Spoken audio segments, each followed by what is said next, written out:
कराची के एक छोटे से इलाके में अहमद नाम का एक लड़का रहता था। उसके वालिद एक रक्षा चलाते थे और घर के हालात ज्यादा अच्छे नहीं थे।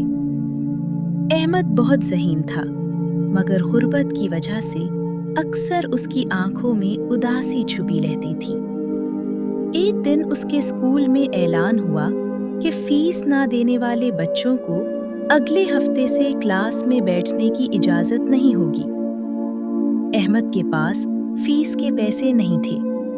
वो खामोशी से घर आया और अपनी माँ के पास बैठकर बोला, अम्मी, अगर मैं स्कूल ना जाऊं तो आपको बुरा तो नहीं लगेगा? माँ ने चुंक कर पूछा, क्यों बेटा, क्या हुआ?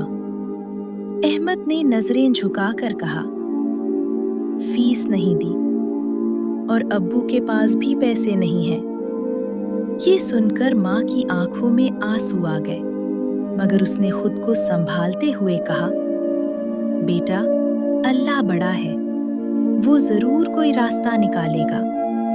अगले दिन अहमद स्कूल गया, मगर उसका दिल भारी था। जब वो क्लास में बैठा तो उस्ताद ने उसका नाम लेकर बुलाया।